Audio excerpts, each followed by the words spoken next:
So Lottie, this is an honor for me to be able to sit down with you and have a conversation, especially as we're honoring Black History Month, and have enjoyed reading your book. I'm going to introduce you to those who watch tonight, and we're going to have a conversation like we've been talking about up to this point. I've known you for many years, and I've admired you and respected you, and right away I want to let our audience know a little bit about your background. I couldn't possibly list all the accomplishments, but there's some significant ones. And in the book, in the back of the book, Deep South, Deep North, A Family's Journey, says that you were born and raised on a farm in Longtown, South Carolina. In 1957, you moved to Norwich, Connecticut, where you raised your son, and you called Norwich home ever since. You've been involved in civil rights and civil liberties as a leader and advocate for 55 years plus in Norwich and Connecticut.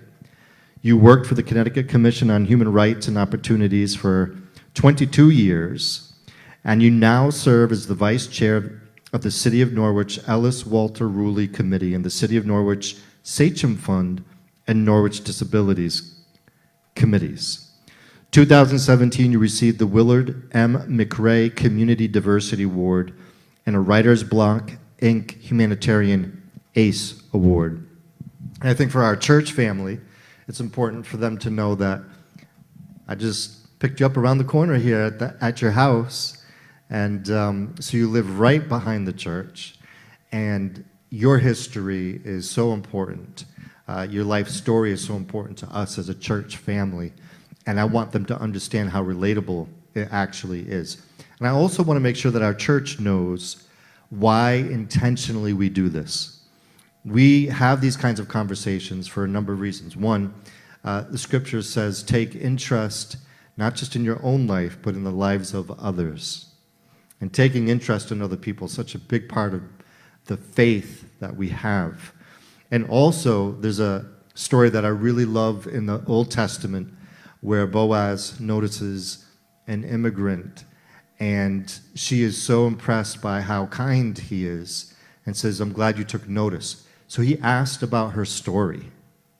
And when he asked about her story, he found out something about her that motivated him to do justice.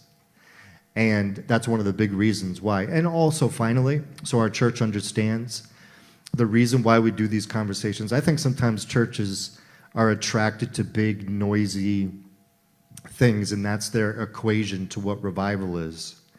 But we see in the story of Jesus going to the woman at the well and just listening to her story, that actually a conversation preceded a greater work in the community.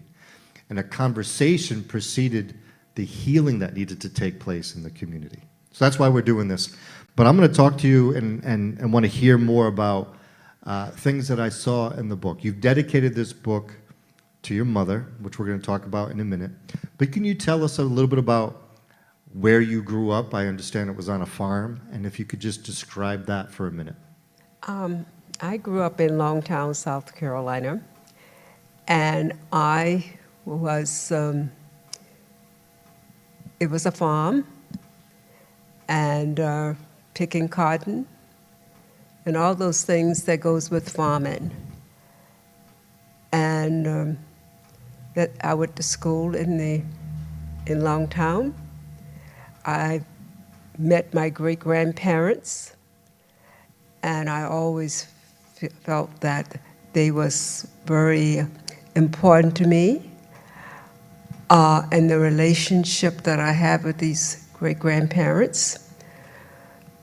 And then I get to the great-grandparents, visiting them. And one of the things that I carry with me is my great-grandmother was blind, and she could not see at all. And she would just, when I visit her, rub my face, and then she said, "You're a pretty girl." And, that meant so much when you are young and you may be having problems at home, at school, and to have someone just stroke your face and says, "You're a pretty girl." And I'll tell you, it had an effect on me, and it lifted you up, and it kept lifting. Those words of affirmation that you received as a child, especially as you went through some difficult times. One of the stories that really amazed me, there's many in the book, and I want to make sure that people know that they can get this book on Amazon. And I'm not sure where the camera's going to pick it up, exactly where, but this is the reason why I thought to reach out to you for this. Mm-hmm. But you talked about a time where it was difficult and they were giving you the bran, the same type of bran that they would give to the hogs to make the food. Can you describe that a little bit? At one point, I had rheumatic fever. My dad was ill, couldn't work. My mother was pregnant with the eighth child. And there we were with nothing because others had very little, or they just could not give any more.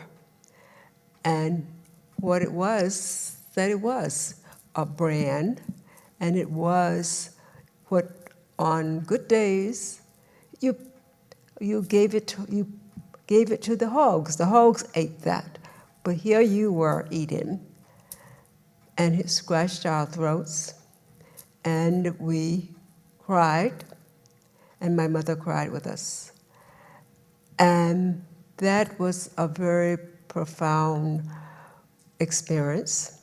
It's one that I never forgot. But at a family reunion, I told the story. Now, I told the story. My brothers, they were having a grand time, going to the pool, swimming, going to play golf. Well, they were just really, we had come a distance, living well, and they were having a grand time.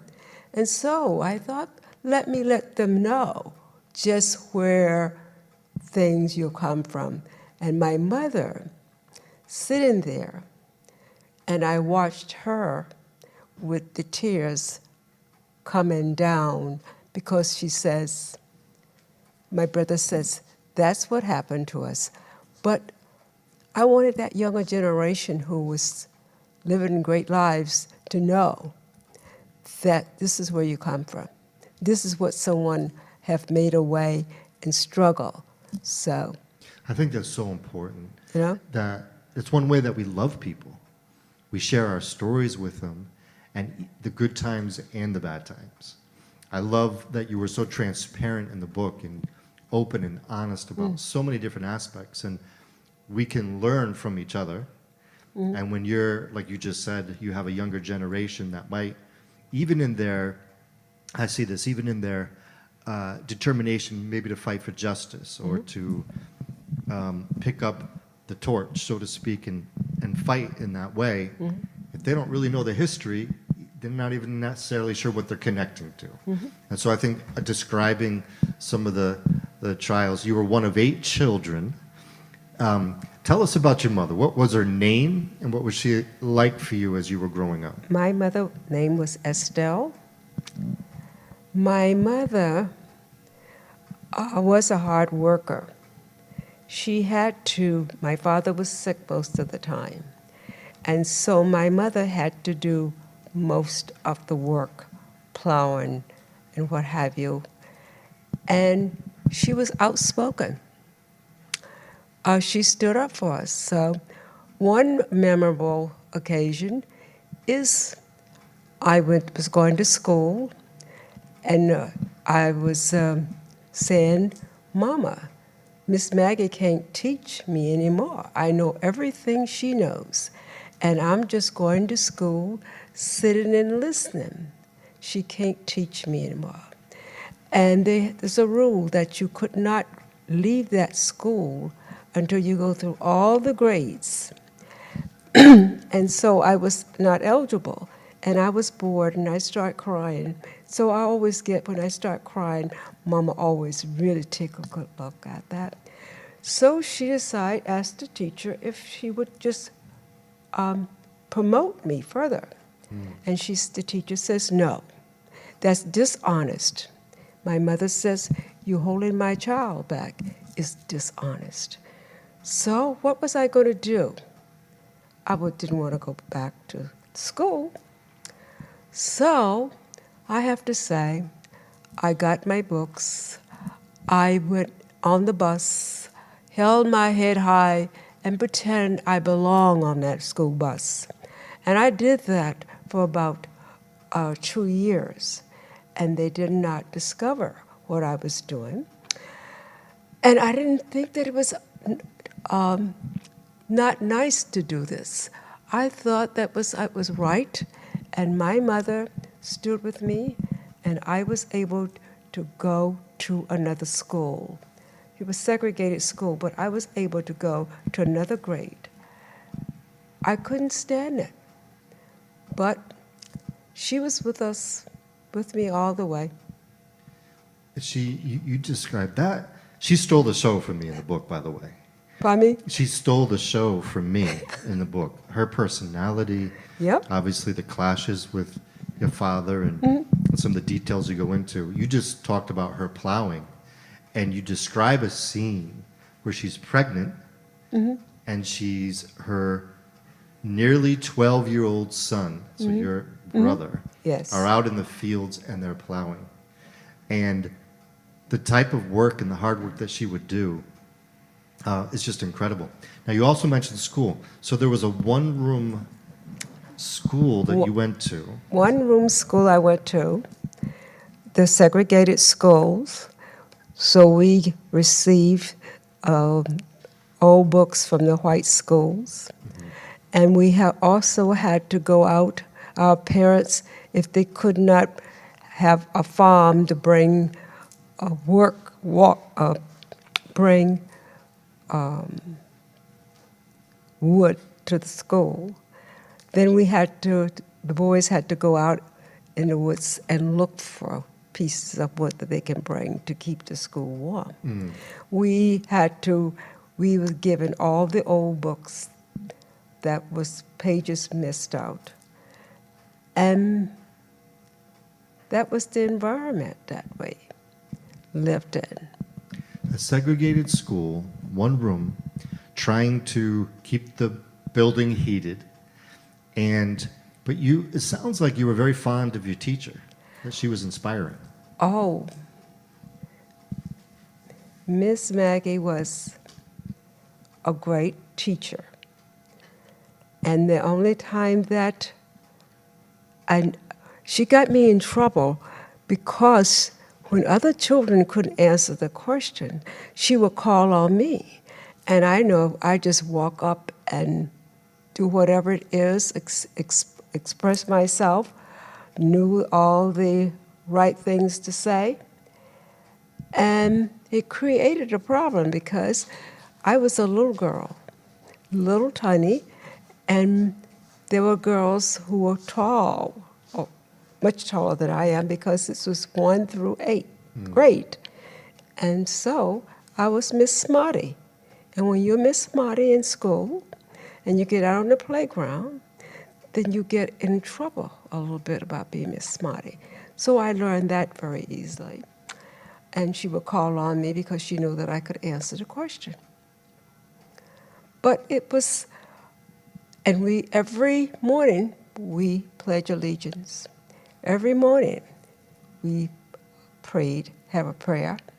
So all of those things that I feel, helped me along the way, and also bond with all the other young people who attend that school, with Miss Maggie. She gave us full attention.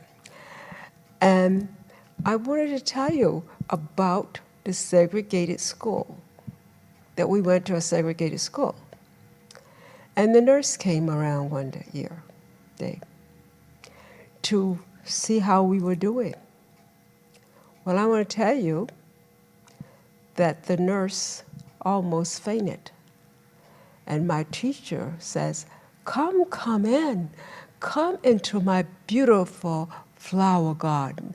In my garden, they come in all colors.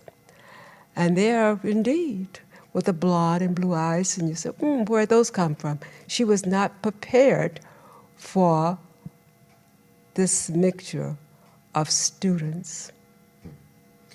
That's right. I remember reading that, and just shows you like the value of an education, what you had to overcome to get an education. You're getting hand-me-down books that aren't quite in good shape from the white schools, but you have this teacher. Now the teacher will tell you a story about can't and can, and I want you to elaborate that in a minute. Andrew, let me make sure I get the right reference myself. But Amanda Gorman, when she gave her inauguration poem at Biden's inauguration, she recited a poem called "The Hill We Climb," and that poem, the title of that poem, reminded me of, or reading your story, reminded me of that poem. So could you tell me a little bit about can and can't, or will and won't? Oh, Jesus. I don't know, but all I know that Kent said he couldn't go up the hill, and so he didn't. So we were never to say can't, but we will. And that means that you will climb that ladder. Yeah, so there was, even from your teacher, instilled into you an attitude of, we're not going to have the excuse that we can't. Right. We're going to climb that hill if we need to. And it looks like in your life you had to climb And do many unto, hills. and do unto others as you have them do unto you.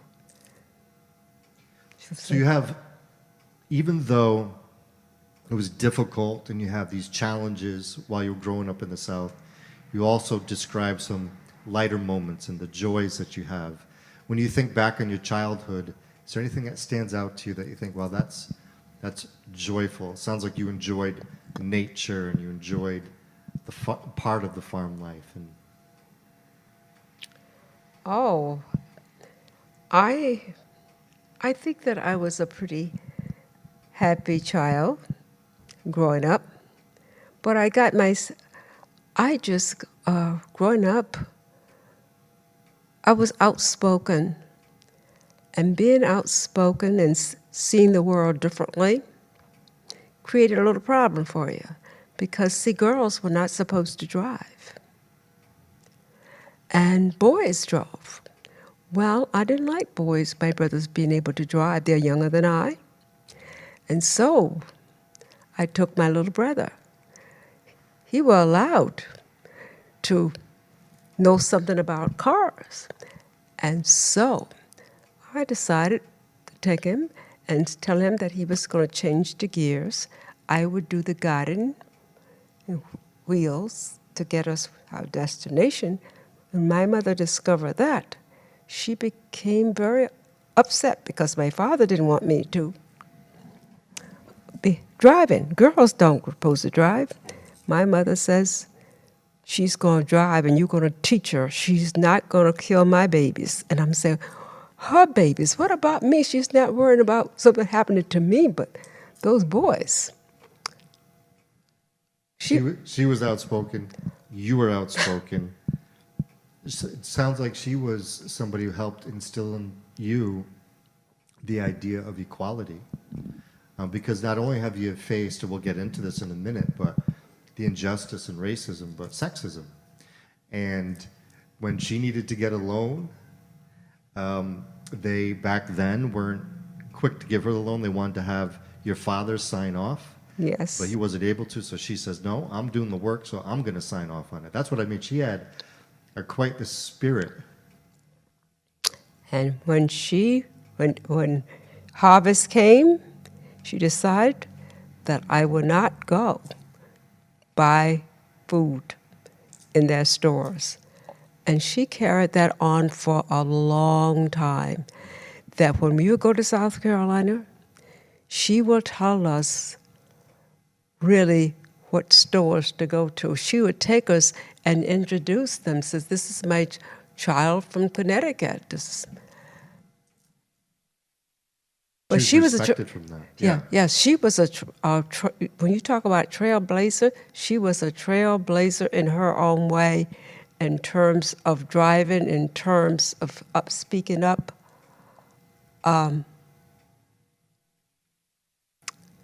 She did. Now, church life for you back in South Carolina was also a part of your childhood.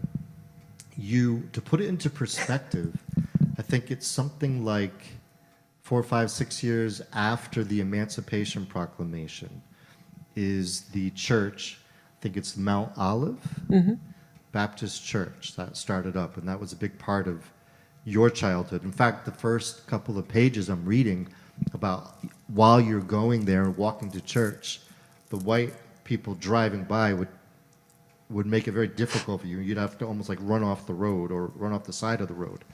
But what was it like growing up in the church community back then? Some memories you may have. Going to church, it was time to eat good food. Everybody brought food. And the singing was great. I never could carry a tune. And you go and you stay all day and fellowship with people and sing. But I'll tell you about my mother. You know, to start praying, to get down on your knees and pray. But my mother refused to get down on her knees. She says, you know what? God can hear me. I don't have to get down on my knees because my knees hurt. You prayed too long. She was wonderful. Well, she also said, God sees my heart. Yes, yes. So she wasn't necessarily going for what everybody else was doing the way they were doing it. No. Oh, But she believed, she had a strong faith. yes, she and did. one of the quotes, that's why I have my iPad out here. Okay. First of all, she said, trouble does not always last. The sun will shine in your back door someday. Just put God in front of you and the devil behind you, Yep. and take your troubles to the Lord. Did you see her do that? Was that the way that she lived her life? Yes. Yes. Yep. She was. Interesting. There was a lot of quotes that I would pick up from the book. But one of the things I think would be nice to talk about now is the shift. You grew up in South Carolina, and then your father, ahead of you, moved to Norwich, here in Connecticut. Yep. And soon afterwards, I think it's 1957, you make the journey here too. What was your expectations? It sounds like you were looking forward to freedom in the North that you didn't experience in the South. Well, I decided to come north. The truth of the matter is that I was going to be an escape bride. Things weren't going right with my marriage, and I knew enough. You don't stay in. You escape while you can, while you have only one child. And so I headed to Connecticut. And my father was here. I had a brother here, and a number of people from Longtown, South Carolina. So West Side had many people who had come and was cousins of ours who were here. So it was a good place to come. Now, you said that in the South, so we're going to talk about some of the racial justice issues. Now, in the South, it was just obvious. You knew Right. what the segregation looked like. You knew how you would be treated. There was no pretending as much. And we can talk about some specific examples. But you say in the book that you were looking forward to going to the North because you had heard stories about New Jersey and New York and Connecticut and the freedom. You have even the freedom to try on shoes before you purchase them and the freedom to eat at any restaurants. Right. But that's not quite your experience when you got here. What was it that you experienced even here in Norwich? I think that would be telling for us. I think what I experienced, if it's anything, is the great pretenders. they smile, and the smile was not given. They smile and says, "I'm sorry, the apartment is taken." And then it wasn't so, because then you would have a white person would go and apply, and this says yes. And we learned this over time, that this is what would happen. And so if you really wanted jobs, you were relegated, really, just going doing housework or working at the shoe place, factory.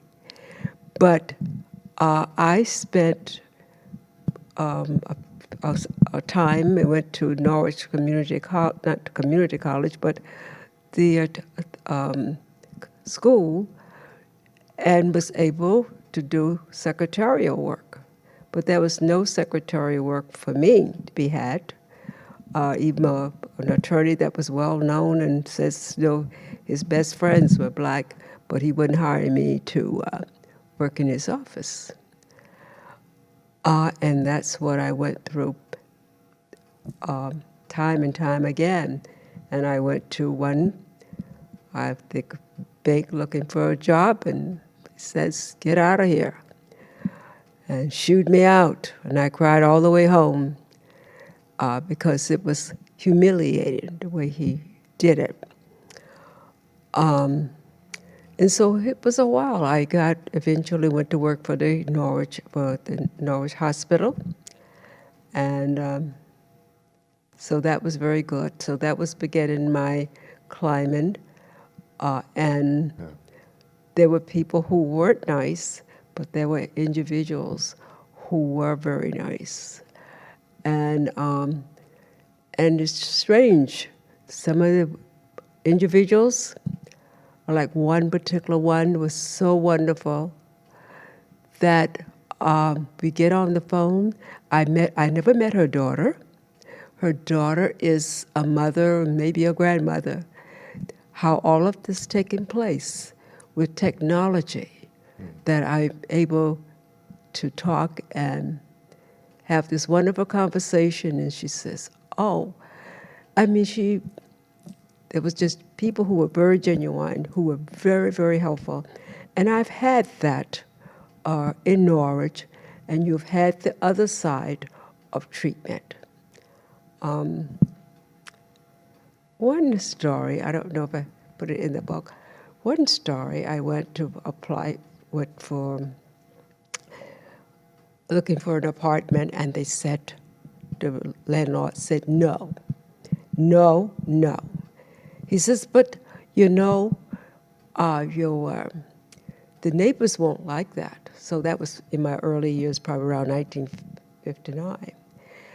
They won't like having you, a black person here. I won't do it. Well, I got very angry. And I said, listen, you come to my country. Because he had an accent. That wasn't nice, but I said, you come here to my country, and you dare to refuse me. And he said, it's not me, it's your neighbors. Your neighbors would be very unhappy to have a black person moving into the neighborhood. And so he finally said, okay, I will rent. And then I went out, and later on a day, and was washing clothes. And so I put my head up high and says, if these people don't want to talk to me, I don't want to talk to them. Well, I went with my high head, and then I hang my clothes on the line, then I go pick them up. And when I went to get them, there were the ladies standing there. You didn't speak. No, I didn't. We speak to each other. I said, I understand you don't want me in the neighborhood, so why should I speak to you? Some of their words. So who said that? And then they said, listen, he doesn't speak for us. We speak for ourselves. In this neighborhood, our children play together. In this neighborhood, our children go to school together. It's not, he shouldn't have said that. He doesn't speak for us. And I want to tell you, I feel a little badly about it, but as time go along. But I will tell you that those children became friends from until way into adulthood. There you go. So I like to tell that story once in a while, that they were very strong women. We speak. He doesn't speak for us. For sure. And I don't want our viewers to miss this. So it was an obvious racism in the South. In fact, you describe your adult cousin who was arrested for no reason when you were talking to your cousin by the police. And then you describe years later when there's a reunion in Charleston, South Carolina, and your nephew, My son, my grandson. grandson, sorry, your grandson is, I think, by the suitcases and by Yes. the luggage, and then searched because they said people were bringing in drugs. And the humiliation of that. But I don't want people to miss the fact. So then when you come up here to the north, that's why it's deep south and deep north, you come up to the north and there's more of the pretending. So you had the situations with the landlord, and of course along the way you're meeting people who encouraging you, and it's not just a blanket statement, but you are clearly coming up against something. In fact, one of the anecdotes you shared that really took me back was at a restaurant on the west side where after anyone who was black had a drink, they would take the cup or the glass and they would shatter it in front of them. That brings it home that this was all taking place in the city of Norwich. We're not talking about hundreds of years ago. We're talking about recent history. And yet that was part of the hill that you had to continue to climb. And you certainly did. You got jobs. You ended up graduating from UConn, is that correct? Yes. But you know what? If it's permissible, I want to say that through all of this, the Norwich NAACP got started, and Linwood Bland from New London. And I recall going to the first meeting that I went to, and I started expressing myself. Linwood says, "You are going to be on a committee." And I had his support and a lot of other people. But that was the beginning of finding in the NAACP that here is a place that I can become a part of and I can work to make a difference. And it was my growing up. It was hard work, Yeah. right? You said you would work all day and then Yes. do the work against injustice at night. Yes, I did. Now, was this at the beginning of the end? Was this the first original years of the NAACP here in Yeah, Norwich? yes. I was one of the charter members of the branch.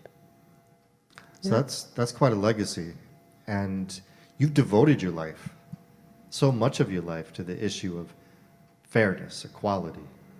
And is that something that you feel inspired by based on your experiences growing up, or just in also your experiences here? I may not get it all right, but I wanted to make a difference. And it was just in me that I wanted change.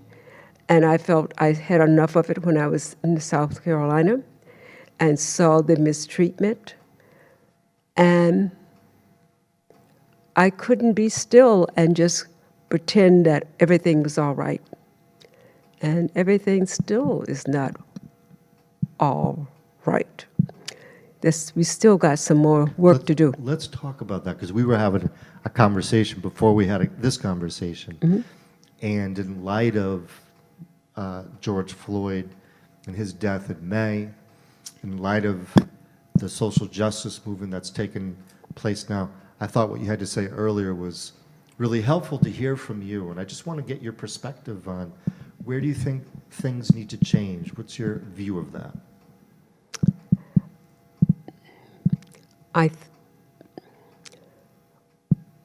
some people would say that laws don't make a difference, but I do think that laws are important. And I don't have a magic stroke, but I think we need to learn, those of us, those people who say, I love justice, I'm not in for this hate, then you have to stand up. You can't be silent and and um, and don't want to rock the boat because you may insult this person. And people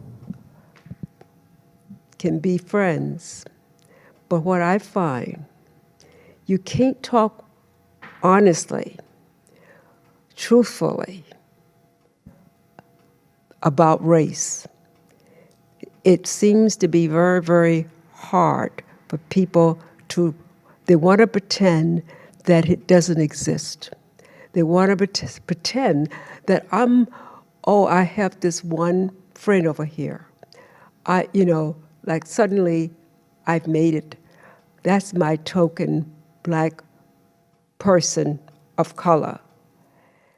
And hate is out there, and I don't see it going away. It's going to take a lot for it to go away. And finding ways that you communicate and that you can be supportive of someone, even though they don't have the same skin color. And I think what happened at an event when someone says, I didn't know this. Well, if you don't know it, you just need to know it. You need to talk. People need to talk, and I'm encouraged by what's happening now, that people are saying, let's talk. Let's have a conversation around race, because it seemed to be an avoidance, or to avoid talking. And you can't avoid not talking. It is here and we're not going anywhere. So there's a need to be honest. And some people, I think, honestly have not walked in my path, do not understand. Yeah. And Well, that's a powerful statement right there. People who have not walked in your path do not understand. It takes understanding. And like you just said also, sometimes people will say, well, I didn't know. But then if you stop there, you've denied responsibility. You can't, if you don't know what you don't know, then you have a responsibility to pursue. And you said that earlier about having conversations, talking about these issues, not being afraid of it, but entering this space to be able to get to know one another, because so many people don't necessarily interact like that with people who aren't of the same color that they are.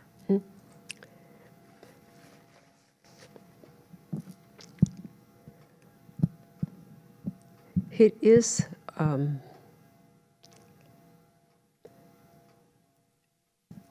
the job. It's going to take work, and it has to be the willingness.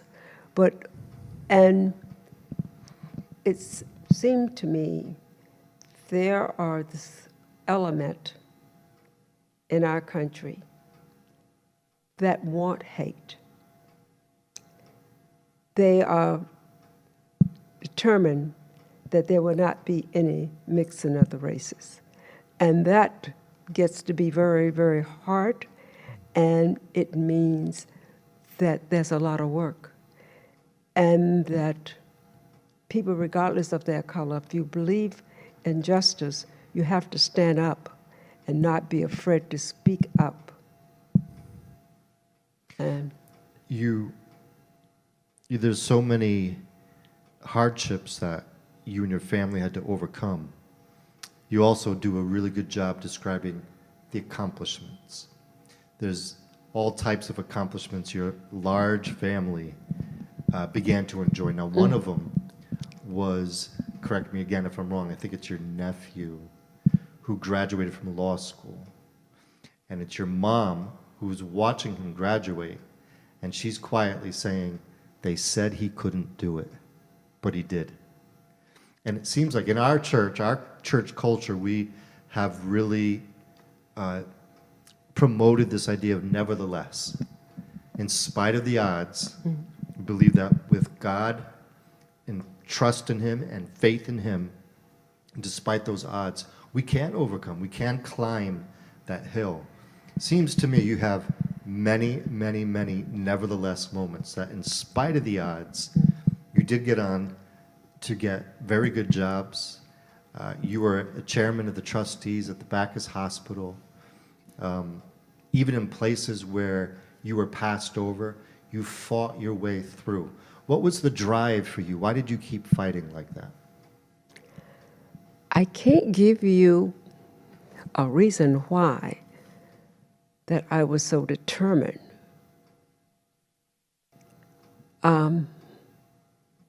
That I just picked up and just went.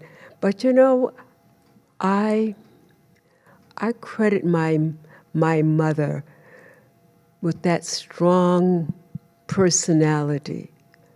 You know, I can do, will do. And I don't know, sometimes I just feel that was something within me that was driving. But at the same time, I had a mother who was very supportive. And then I was a crybaby a lot. My grandfather would always, he was a minister, not a minister, no, a deacon.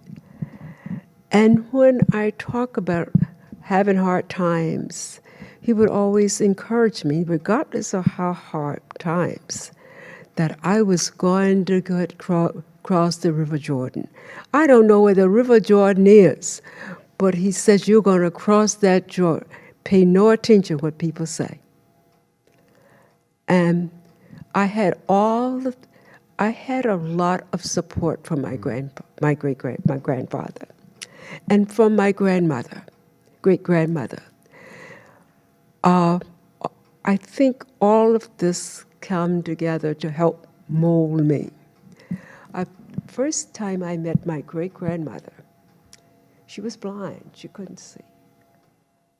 Yeah, of course. But she wanted to feel my face, and she stroked my face. Never met anyone who was blind. And then she said, "You pretty girl, you're pretty." And I go back and said, what it meant to have this woman, great-grandmother who was blind, can't see, stroking my face. I think it was that stroking of that face, that tenderness. But oh my goodness.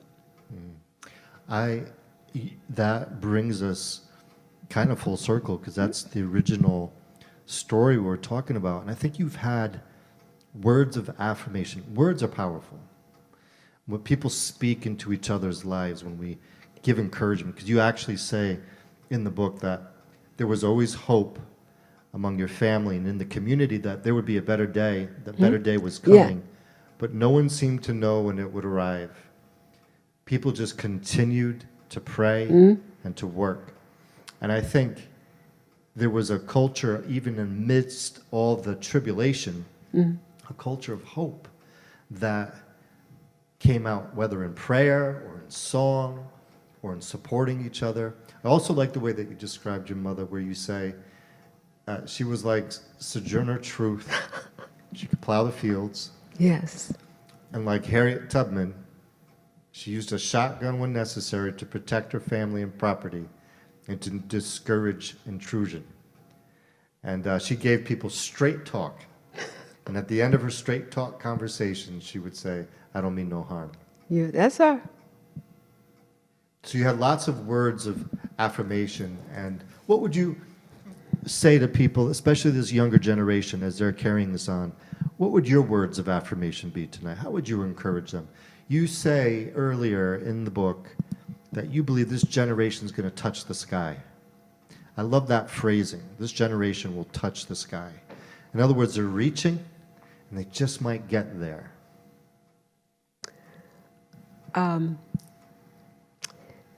The new generation that's coming, they're educated, and they see the world different, but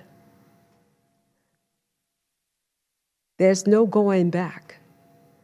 I think it's forward move, and I think somewhere along with some of the hate that their people want there to be separations, that there are those who hate because really of the racial part, I believe, because of the intermarriages.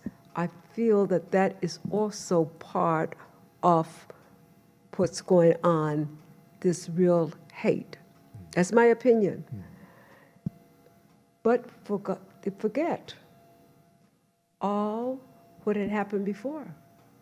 That I'm from an area, not only just me, but all what happened in the 1930s when there was segregation, or when there were fair-skinned, blue-eyed youngsters that I went to school with.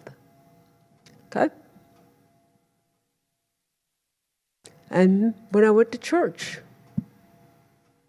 people came to church, would say, "Who are those white people coming to our church to spy on us?" And they turn out to be your family. Sure.